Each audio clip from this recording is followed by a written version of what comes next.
उत्तर प्रदेश के 9 सीटों पर उपचुनाव होने वाला है और उपचुनाव की सरगर्मियां तेज हो गई है।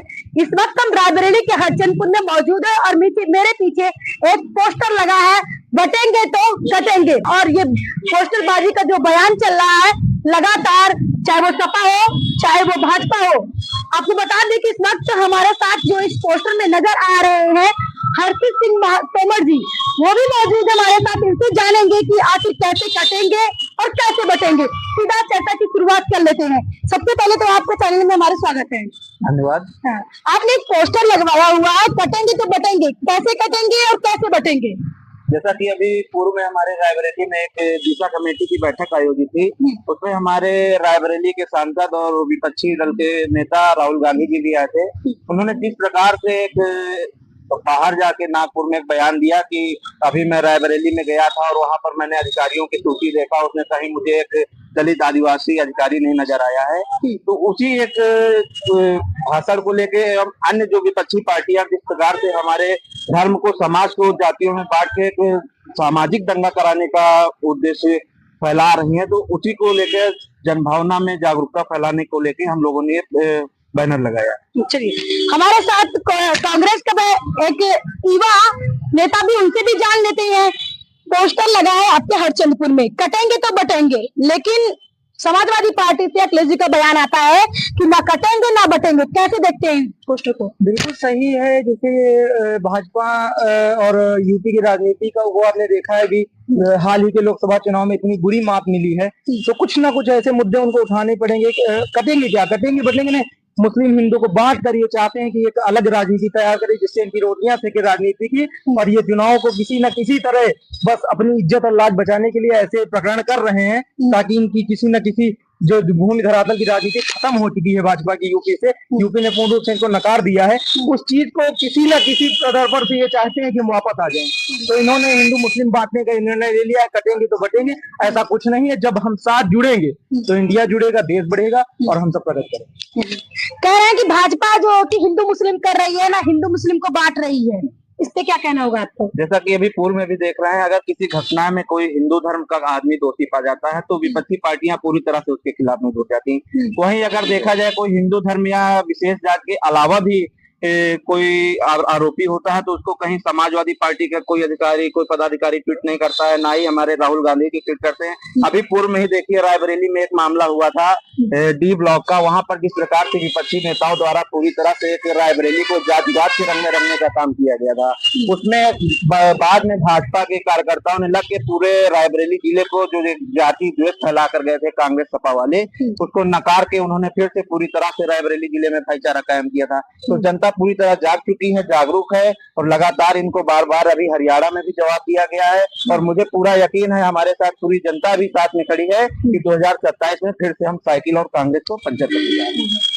भाई साहब कह रहे हैं 2027 में कांग्रेस का साइकिल को पंचर करेंगे, इसमें क्या कहना है? आपको लोकसभा में जाहिर हो गई होंगी, ऐसी स्थितियां हो गई थी कि जहां आपकी 80 में मात्र आपकी 68-70 सीटें थी, वहां पर ऐसा सिमटे कि आपका काम खत्म हो गया है। अब आप उस स्थितियों को देखते हुए अंदाजा लगा सकते हैं कि सब हवाई फायर चल रहे हैं और हवाई फायर कुछ होने वाला है। ये धरातल पे अगर काम करेंगे तब तो ठीक है, अगर धरातल पे काम नहीं करेंगे तो रायबरेली दिखाया है 3,90,000 की लीड थी, तो उस हिसाब से 4 सीटें यहाँ समाजवादी पार्टी की थी। या ये आज की स्थिति में ये ऐसी भी कोई सीट नहीं है, रायबरेली की ऐसी कोई सीट नहीं जहां ये जीतने की स्थिति रखते हैं। 5 ही 5 सीट इंडिया गठबंधन खाते में जाएंगी और ये चुनाव में रायबरेली जिले में कहीं दिखाई नहीं पड़ता। राहुल गांधी जी आए हुए थे, लाखों की सौगात दिए, निर्माण भी, उद्घाटन भी किए, इस पे क्या कहना है आप? राहुल गांधी जी रायबरेली के पहली बार रायबरेली सांसद चुने गए हैं, उनकी माता जी की सीट है।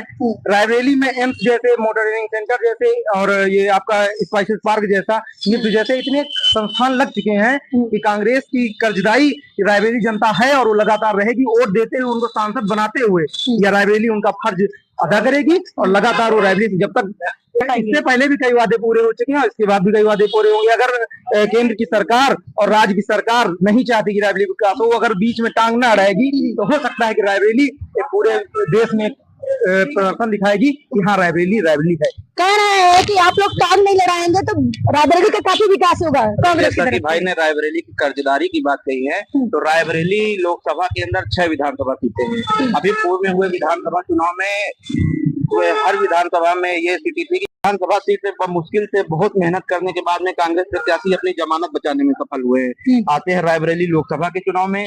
रायबरेली लोकसभा के चुनाव में अगर रायबरेली की जनता के ऊपर इनके कर्जेदारी थी तो इतना इन्होंने अखिलेश यादव जी के हाथ पैर जोड़ के गठबंधन करके रायबरेली में राहुल गांधी सपा के गठबंधन से कांग्रेस के गठबंधन से चुनाव में उतरे। और मुझे नहीं रायबरेली की जनता को पूरा यकीन है कि अगर राहुल गांधी स्वयं चुनाव लड़ते तो राहुल गांधी तीसरे नंबर पे होते। पहले नंबर पे होते हमारे भाजपा के प्रत्याशी माननीय दिनेश प्रताप सिंह जी, दूसरे नंबर पे अगर समाजवादी पार्टी कोई प्रत्याशी उतारती तब, और राहुल गांधी जी मुश्किल से 1 से 1.5 लाख वोट पाकर तीसरे नंबर पर होते। और जो आज अपने आप को विपक्ष का सबसे बड़ा नेता मान रहे हैं, सब दुनिया भर के बयान इधर उधर जाकर दे रहे हैं, पूरे देश में घूमने के बाद में ये अकेले दम पे 92 सीट लाने वालों को लाकर जो बहुमत पाया है इंडिया दल, बहुमत से हाँ कभी कभी हो जाता है, कोई कमी रही होगी, उसका भाजपा पूरी तरह से अपना समीक्षा बैठक करके उस आगे उन योजनाओं पे काम कर रही है। उस 92 सीट लाने वाले लोग 240 से सवाल उठा रहे हैं। ये तो वही बात होगी जो बच्चा हमेशा 10 नंबर पा रहा है पेपर में, 100 में से 5 नंबर पा रहा है, कहीं धोखे से अगर 29-30 नंबर पा जा रहा है तो अपने आप को क्लास का टॉपर समझ रहा है। ये स्वयं सपा की बैसाखी पे चल रहे हैं और जो आज भाजपा पे निशाना साध रहे हैं। आप रायबरेली नहीं, आसपास की जितनी लोकसभा सीटें आप पूरे प्रदेश में घूम के ले लीजिए, जिस दिन इनका सपा से गठबंधन डूब जाएगा उस दिन ये पूरी तरह से, जो पूर्व में भी हम लोग कहते हुए हैं, डूबता हुआ जहाज पूरी तरह से डूब जाएगा। अच्छा, इस प्रकार से जनता जाग चुकी है और उपचुनाव के साथ साथ वो 2027 में भी चाहे कांग्रेस, सपा, आम आदमी पार्टी, चाहे जितने विपक्षी दल हैं, जितना एक हो जाए, इन्होंने जितना महागठबंधन का नाम दिया है पूरी जनता उसको केवल ठगबंधन के रूप में ही देखे। विपक्ष का कहना है कि वो अगर समाजवादी पार्टी ना होती तो रायबरेली से राहुल गांधी नहीं जीतते। और अभियान की समीक्षा करना चाहूंगा, लेकिन 2007 में 2002 के चुनाव में भी सपा रायबरेली से प्रत्याशी उतार चुकी है, बसपा भी प्रत्याशी उतार चुकी है, और ये उसके बाद भी सोनिया गांधी जी लगातार सांसद होती है लंबे अंतराल से। तो इस अभियान की समीक्षा करना चाहूंगी, सपा का प्रत्याशी उतार भी देती तो यहाँ कुछ असर पड़ने वाला नहीं था। व्यक्ति का चुनाव होता है, किसी पार्टी का चुनाव नहीं होता, यहाँ गांधी परिवार का चुनाव होता है। और एक समीक्षा करना चाहूंगा कि सपा कांग्रेस गठबंधन है, उनको जायज दिखता है सपा कांग्रेस, अपने रिकॉर्ड को उठा के देखें, अगर ज्ञान हो भाजपा वालों का कि जितने पार्टियां गठबंधन में उनके पास हैं उससे कम कांग्रेस के गठबंधन यूपीए गठबंधन में, तो आपके पास रेला है, हमारे पास भले ही राहुल गांधी अकेला है, लेकिन मेरे पास गठबंधन की पार्टियां कम है, आपके पास गठबंधन की पार्टियां खत्म है। आप 15 लोग खड़े होके कहते हैं कि ये 13 मुझे गिरा देंगे, तो क्या आप 13 से डरते हैं? मतलब आप कमजोर हैं, आपका गठबंधन कमजोर है, आप लड़ाई लड़ने में दम नहीं दिखा रहे हैं और आप कमजोरी चिल्ला रहे हैं कि सामने वाला ज्यादा है, बल्कि ज्यादा आप हैं। आपको अपने पीछे वाले भीड़ नहीं दिखती, आपको अपने पीछे के कारपोरेटर नहीं दिखते हैं, आपको अपने पीछे के व्यवसायी नहीं दिखते हैं, जिनको कमा के आपने अपनी पार्टी को खड़ा किया है। जैसे लोगों ने 1900 गुना प्रॉपर्टी बढ़ा ली है, पूरे बीसीसीआई पे कब्जा कर रखा है। ये पार्टी नहीं है, ये पूर्ण रूप से एक लूटखोरी का अड्डा बन चुकी है और इस भाजपा को खंडन पूर्ण रूप से पूरा भारत चाहता है और ये बहुत जल्द 2027-34 में भाजपा उखाड़ देगी और यहाँ नहीं, ये दूर दूर तक नहीं दिखाई देगी। आपका नाम क्या है? अनूप। पीछे बैनर लगा है, क्या लगता है? पहले तो मैंने पहले एक बात मेरे छोटे भाई हाफिज भाई ने कहा कि जैसे सरकार वर्तमान भाजपा की है, कोई भी घटना होती है विपक्ष जिम्मेदार ठहरा देता है सरकार को, लेकिन हम लोगों ने सीखा कहाँ? ये सीखा तो मोदी जी से ही ना, क्योंकि नेहरू जी को कितने वर्ष बीत गए हैं ये पता नहीं है, लेकिन अब भी कोई घटना होती है तो मोदी सीधे ही कहते हैं ये नेहरू जी की वजह से हुआ, ये गांधी परिवार की वजह से हुआ, ये इंदिरा गांधी की वजह से हुआ। सिखाया तो हमको मोदी जी नहीं ना, ये विपक्ष सीट सरकार ही रहा है। दूसरी बात, जैसे लगा बैनर बटेंगे तो कटेंगे, यहाँ ना कोई बटा है ना कटा, ये भारत देश है, यहाँ अभी तक हिंदू मुस्लिम भाई आपस में रहते हैं और इन नारों से और आपसी सामंजस्य बिगड़ेगा, सद्भावना बिगड़ेगी, सरकार को इसका खामियाजा भुगतना पड़ेगा। तो देखना अब ये है कि इस पोस्टर का कितना असर पड़ने वाला है उत्तर प्रदेश के 9 सीटों के उपचुनाव पर। देखते रहिए नीलम टाइम, नीलम माही के साथ। नमस्कार।